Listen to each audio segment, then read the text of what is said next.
కాలం గిర్రున తిరిగింది. మరో 2 ఏళ్లలో ఎన్నికల వేడి రాజుకోనుంది. 2024లో ఎన్నికలు జరిగినా నిన్న మొన్న జరిగినట్టుగానే అనిపిస్తోంది. మరోవైపు కూటమి సర్కారుకు అప్పుడే 19 మాసాలు పూర్తయ్యాయి.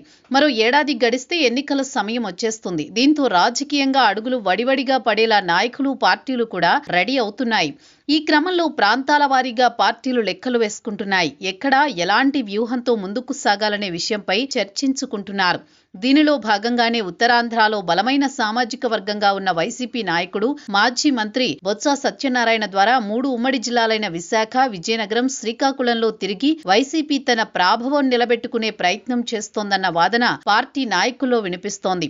వయసురీత్యా బొత్స పరిస్థితి ఎలా ఉన్నప్పటికీ పార్టీ పరంగా ఎలా ఉన్నా వ్యక్తిగతంగా విజయనగరం సహా విశాఖ, శ్రీకాకుళంలోనూ ఆయన మంచి హవా కొనసాగుతోంది. వివాదాలు ఉన్నప్పటికీ రాజకీయంగా బొత్సకు బలమైన గాలే వీస్తోంది. ఈ నేపథ్యంలో ప్రస్తుతం పోయిన హవాను ఆయన ద్వారా వడిసిపట్టుకునే దిశగా వైసీపీ అడుగులు వేస్తోందని తెలుస్తోంది. ఈ క్రమంలోనే ముందుగానే ఆయనకు కీలక పదవి ప్రకటించడం ద్వారా ఉత్తరాంధ్రలో పాగా వేయాలన్నది వైసీపీ ఆలోచనగా ఉందని చెబుతున్నారు. ఈ క్రమంలోనే బొత్సకు ఉప ముఖ్యమంత్రి పదవి ఇస్తామని ప్రకటించే అవకాశం ఉందని పార్టీ వర్గాల మధ్య చర్చ సాగుతోంది.